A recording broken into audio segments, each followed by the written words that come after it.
The Peter Schiff Show.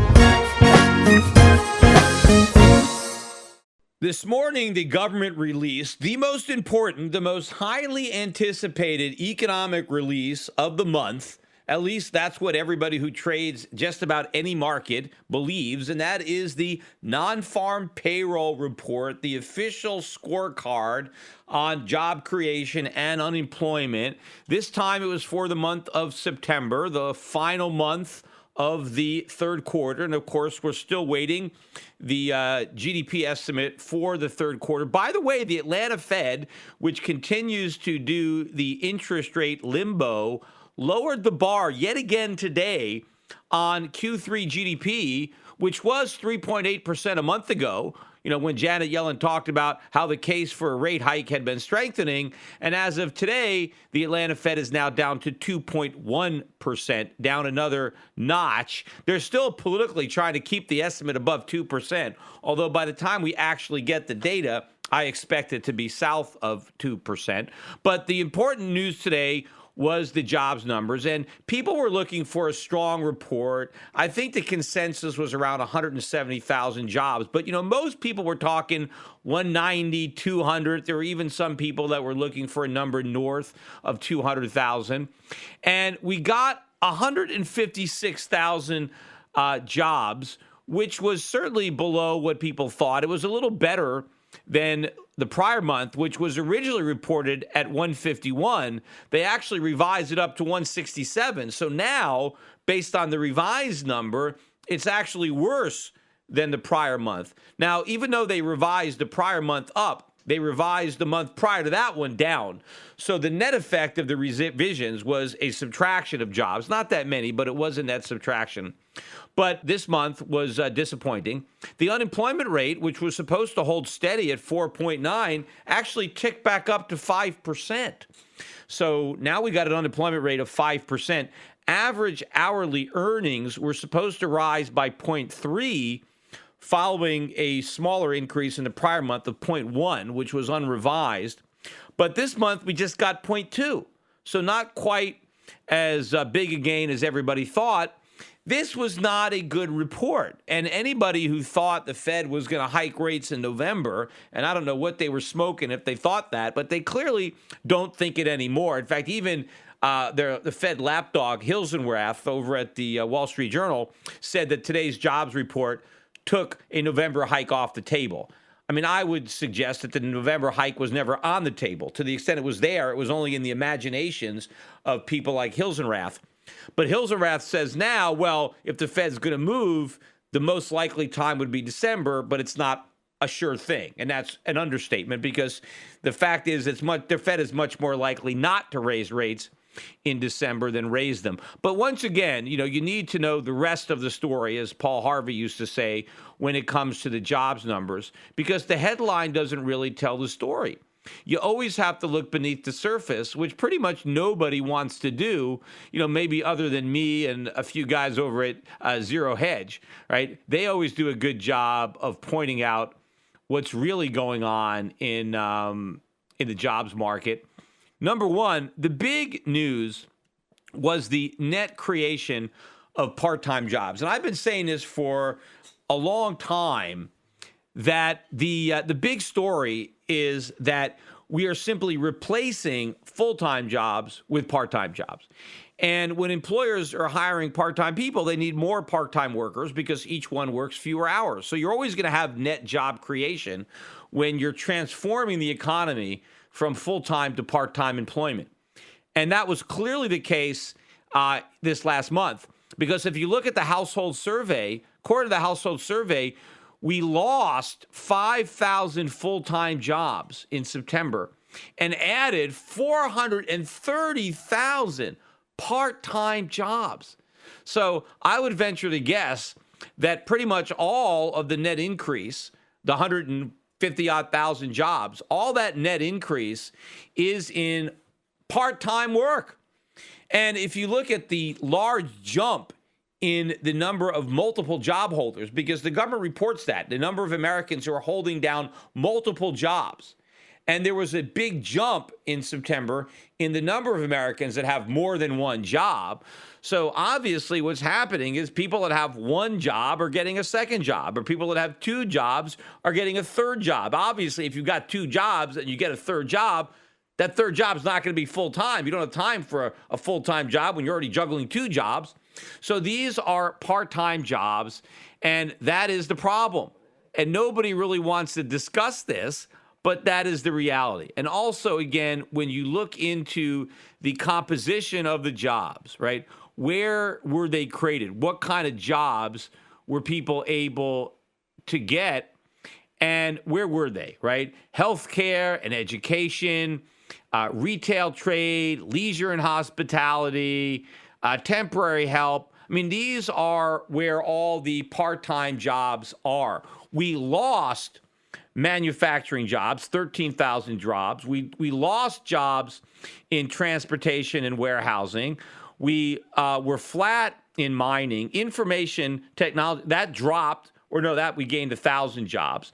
But the high-paying jobs, we barely gained any. The only good news was that we lost 11,000 government jobs. I mean, the more of those jobs we lose, the better. But as far as higher-paying jobs, jobs that you can raise a family on, we lost those. And we gained more lousy, low-paying, part-time jobs. That is the story. It's the same story that we've been getting all along.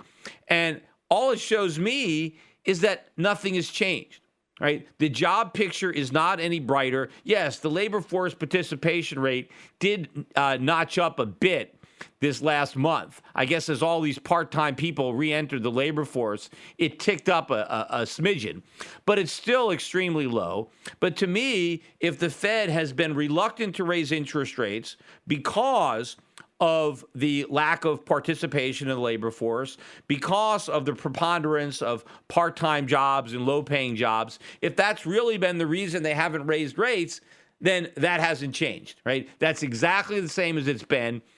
So based on this data, there's no reason for the Fed now to suddenly raise rates either in November or December if they haven't raised rates at any point. Yet that hasn't stopped all of the pundits to continue to pontificate about the almost certainty that the Fed is about to raise rates, and it's only a question of when and by how much. And the markets continue to trade as if a rate hike is coming. Certainly, the dollar has been strong. Today, it was weak against the yen and the euro, although it did make new highs, multi-year highs against the pound. I mean, maybe you're like 30 or 35-year highs. I mean, the lowest the pound ever got, I think, was about 105 or 106 back in 1985. And, you know, we're not that low, but we're getting close to breaking 120. I mean, this is some serious carnage. But at one point last night, I looked at the pound and it was down about 5%, which is a huge move. And I saw that it was down as much as 8%. It was like a flash crash in the British pound. It regained most of those losses, but it still ended up closing down about 1.5% on the day, which is still a big move. But a lot of people obviously got some stops run last night. So there was some big money lost and obviously gained too, because it's a zero-sum game. But you know what I'm waiting for? One of these days, that's going to happen with the U.S. dollar. And it's not going to be a flash crash. It's going to be a real crash. But it shows you that major currencies can take big moves. But the dollar, again, has been firm. Even though gold was up today, it was only up a few bucks. So it barely recovered losses that it had earlier in the week. Gold's only about $12.57 now. I mean, we were above 1,300, I think, when the week began. Silver only up 24 cents to 17.53. That's despite the weaker than expected non-farm payroll numbers, despite, you know, another notch down in the GDP estimates by the Atlanta Fed, because people are still, you know, wedded to this narrative that the Fed's going to raise rates. Why? Why should they raise rates in December even? I mean, why? Maybe because they raised them last December, so they're going to do it every December as kind of like a Christmas present to the people that expect a rate hike, that once a year they throw the markets a bone. I mean, I doubt they're going to do that again because, you know, they didn't like the gift that they got in January. Remember when they raised rates last December and the markets got off to the worst start ever? You think they really want to risk doing that again? They raised rates another quarter point. The markets collapse, and now they got to backtrack again and talk about how they're not going to raise rates again. I mean, do you think they really want to do that same thing again? I think they potentially learned their lesson, although, the Fed rarely learns a lesson. They just make a mistake, and then when something doesn't work, they just make the same mistake over again. So they may, in fact, do that. But anybody who's actually looking at these numbers would come to that conclusion. But, also, when we got the jobless claims numbers that came out yesterday, and it was another drop. The weekly claim was 249,000.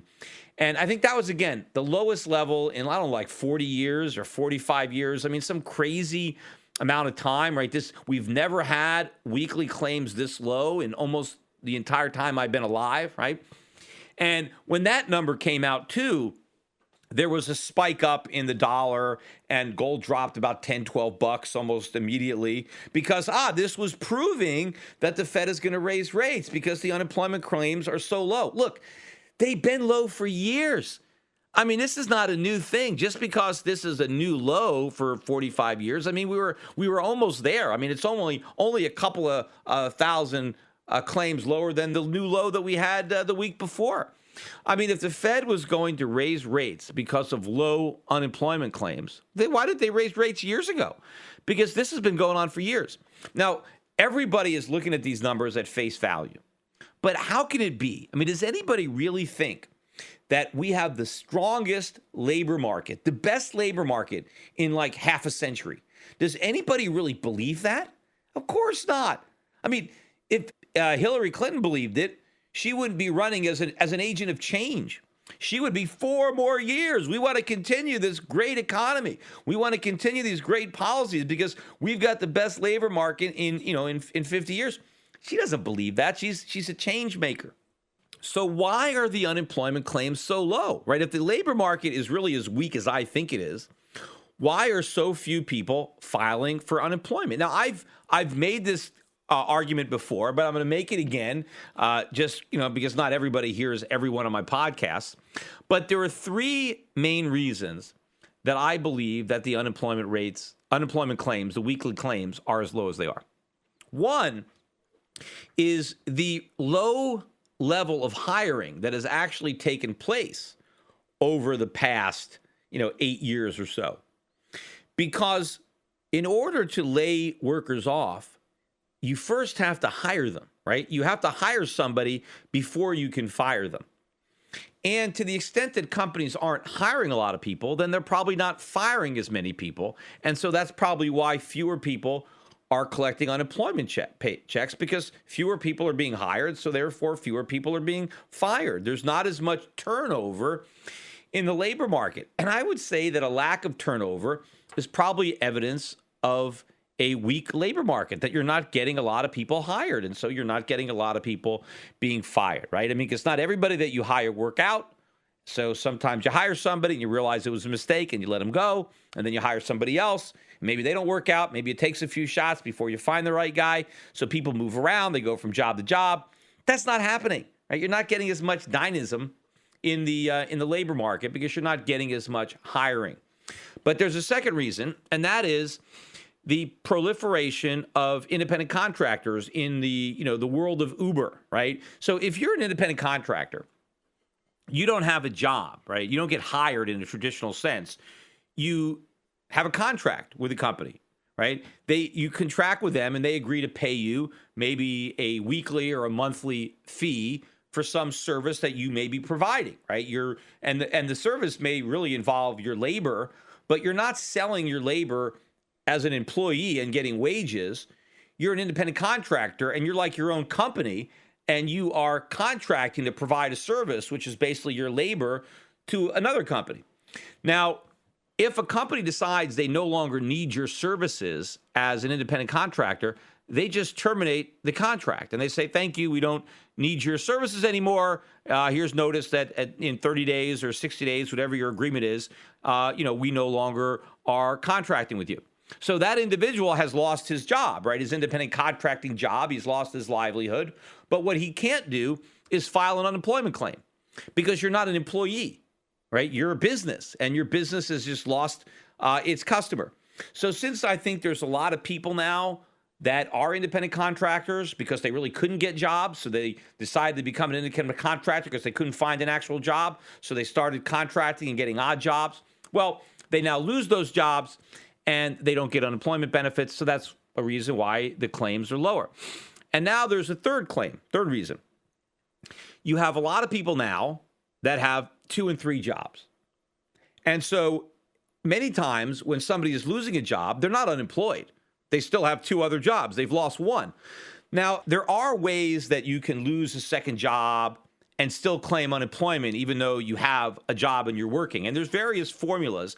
I'm not sure exactly what they are, but depending on how much you're still earning in the job that you still have versus what you're no longer earning in the job that you lost, a lot of people who are losing second and third jobs are not able to claim unemployment benefits on those jobs. So even though they've been fired from a job and they're no longer earning a paycheck at that particular job, they're not able to file for unemployment benefits. So since you have so many people now working 2 and 3 jobs apiece, people that used to have 1 full-time job and now they've cobbled together 3 crappy part-time jobs, they lose one of those crappy part-time jobs. They can't necessarily go and file unemployment. So people are losing jobs. It's just not being picked up in the statistics. But, when they see these statistics, all of a sudden the traders are rushing in to sell gold and buy the dollar because, this means the Fed is going to raise rates.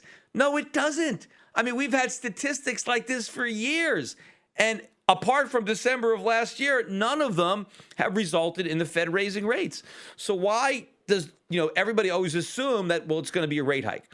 Why not just assume that the Fed's going to ignore this data, just like they've ignored all the other data in the past that's actually been stronger than the data now? I mean, that's been my point all along. If the Fed wouldn't raise rates a couple of years ago, when the economic numbers were much better than they are now, what's the point of raising now? I mean, if they didn't go back then, why now? Right? Now, clearly everything is slowing down. If you raise rates now, it's like you're helping to push a weakening economy over the cliff that much quicker, right? At least if a couple years ago, when we were getting those, 4.5% GDP numbers, okay, maybe there was some momentum. Maybe we can afford to raise rates a little bit. But for the last 3 quarters, the GDP growth has averaged just 1%. I don't think we've had 3 quarters that weak since this so-called recovery began. So why wait for the recovery to be at its weakest point and then, decide to lift weights? So people still don't have their arms around that. And, the market is still trading. I think, though, this has created another great buying opportunity. I think this sell-off in gold is way, way overdone. Silver as well. The same thing with the rally in the dollar. Even if the Fed does raise interest rates in December, so what? So what? That's not, bullish. This is not aggressive.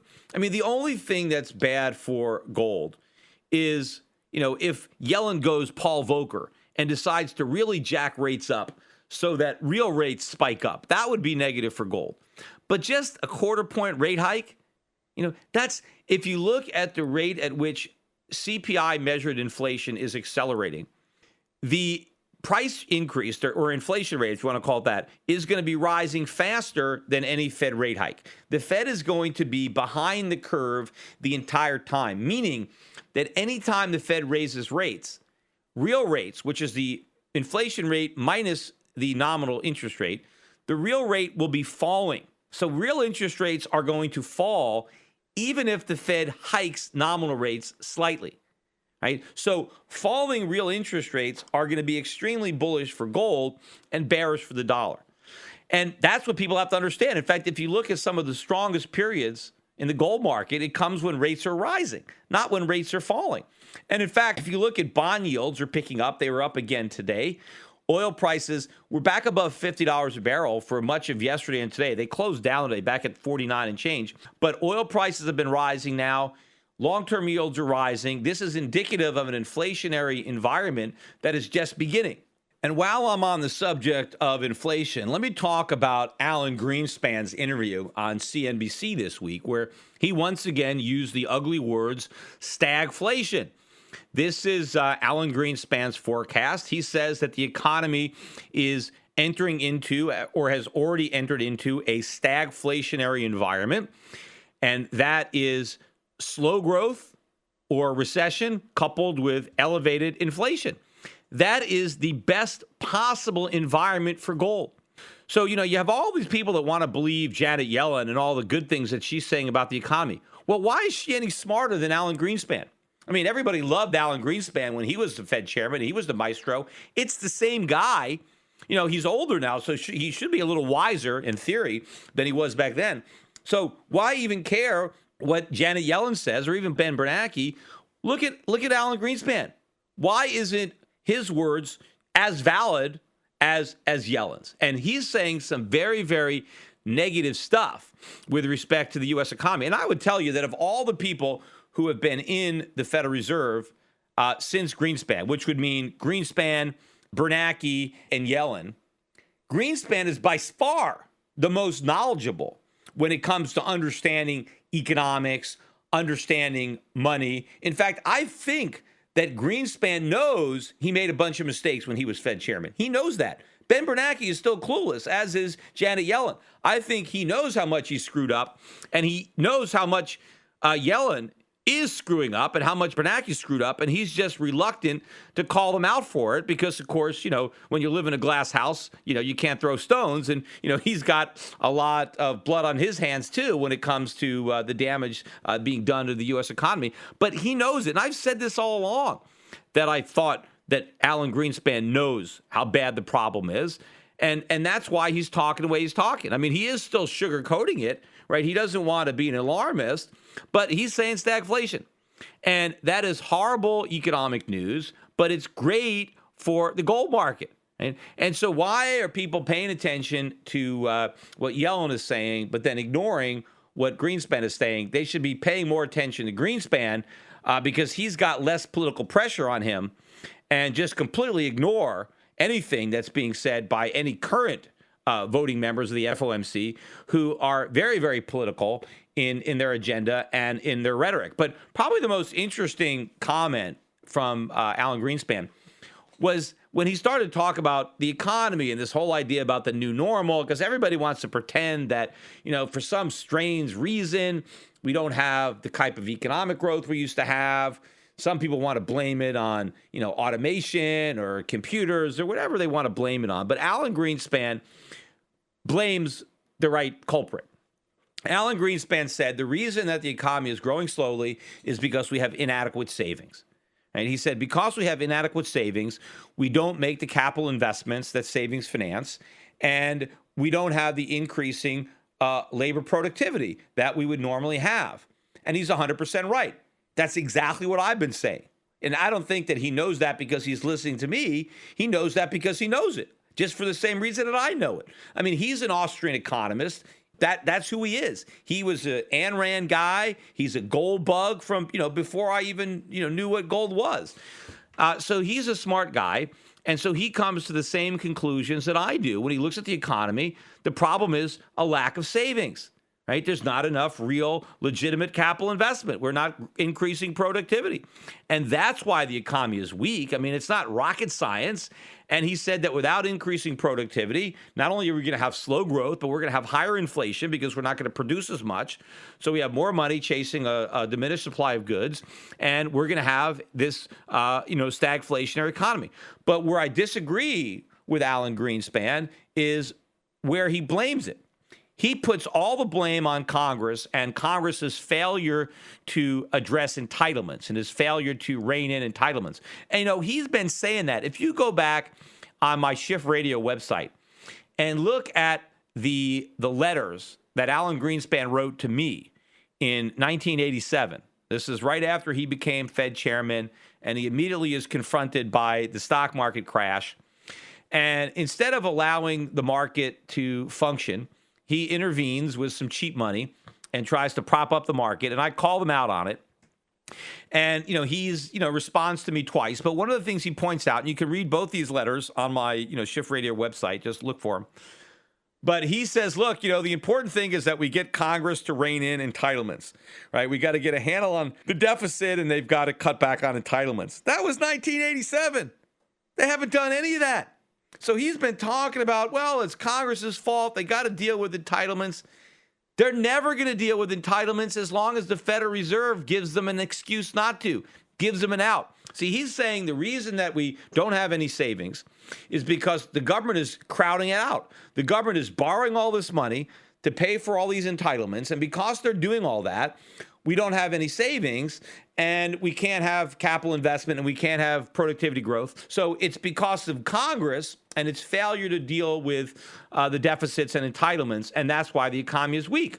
But why is it that Congress doesn't have to make any of the tough choices? Why don't they have to cut spending? Because the Federal Reserve gives them an out. Because the Federal Reserve is saying, okay, you're running these big deficits. Well, we're going to monetize them. We're going to print money and buy up your bonds to keep interest rates artificially low. In fact, we're going to make interest rates artificially low. We're going to push the federal funds down to zero so that we make it extra cheap for you guys to keep borrowing money. And since it's so cheap to borrow money, why not keep borrowing it?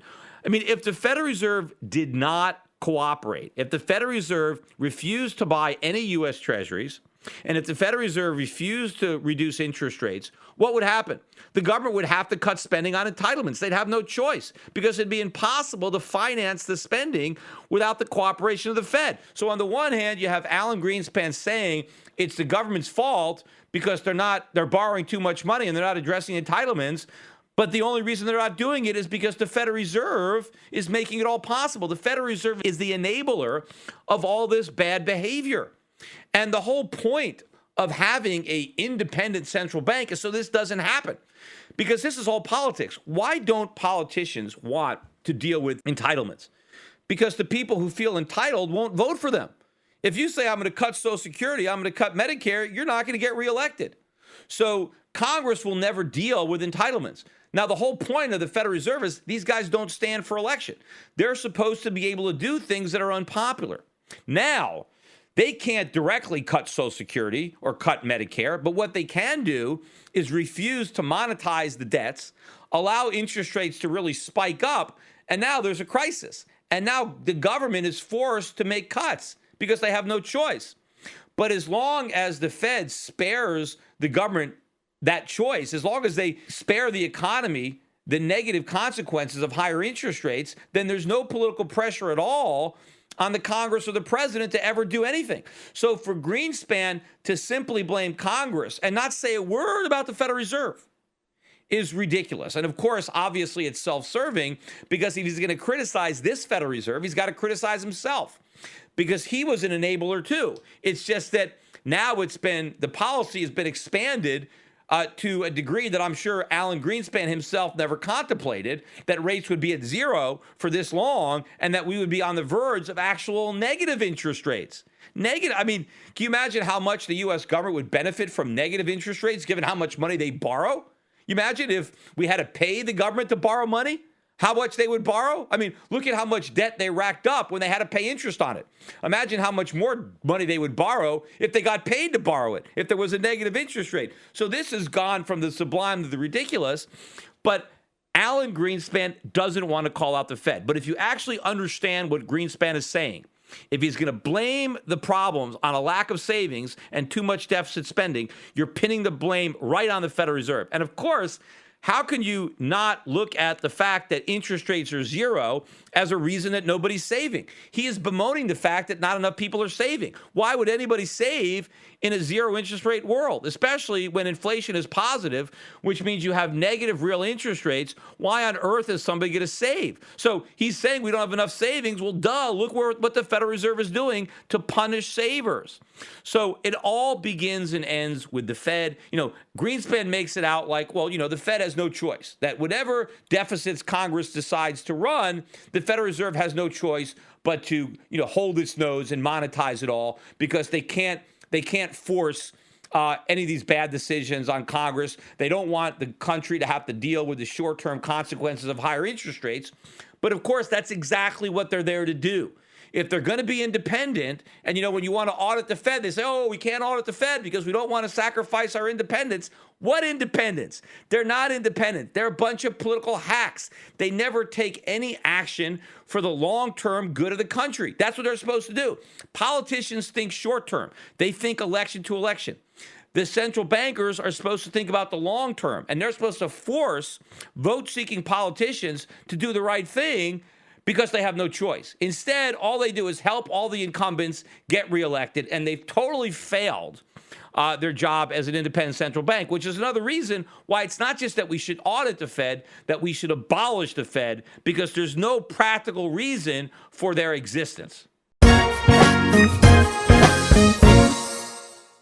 Today's financial advisors behave like pro wrestling TV commentators. They scream that the recovery is strong, debt is manageable, inflation is low, and that the Federal Reserve has everything under control. They may be oblivious, but the danger is real. Looking beyond the media hype can open a world of broader investing ideas. Euro Pacific Capital is a registered investment advisor that offers stock-focused wealth management services that closely follow the strategy of our founder and CEO, Peter Schiff. We concentrate on those countries that are more closely in tune with Peter's vision of how capitalism is supposed to work. And these investments are not hard to find, provided you know where to look. Isn't it time you change the channel and let Euro Pacific put a little reality back into your portfolio? If you live in the United States and have $25,000 or more to invest, call 800-727-7922. That's 800-727-7922. Non-U.S. residents access similar strategies through Euro Pacific Bank at europacbank.com. Euro Pacific Capital and Euro Pacific Bank are affiliated companies. Hello, this is Peter Schiff. I bet you didn't know that without silver, you wouldn't be hearing this podcast right now or be able to use a computer at all. From laptops to smartphones to TVs to speakers, virtually all modern electronics use silver to conduct electricity. Did you know that the average solar panel uses 2/3 of an ounce of silver to function? And the solar industry is expanding dramatically, not just in America, but in booming developing nations like China and India. Silver is naturally antibacterial and is used extensively in modern medicine. Silver coatings are being added to breathing tubes, bandages, catheters, and other medical instruments to reduce the spread of infections. When antibiotics fail, silver still works. I believe the 21st century will be the century of silver. As fiat currencies continue to collapse and new uses are found for silver every day, the white metal's strong industrial demand and low per ounce price will make it increasingly attractive to savers around the world. At today's prices, people of any age and background can afford to buy some silver. Learn why silver is a smart and reliable investment in my free special report, The Powerful Case for Silver. Visit schiffsilver.com and download it now. The Powerful Case for Silver includes information about silver's amazing chemical properties. It also explains why I believe silver may outperform gold in the coming years. Download The Powerful Case for Silver and educate yourself, your friends, and your family about the white metal. Just visit schiffsilver.com to download my free report. That's schiffsilver.com.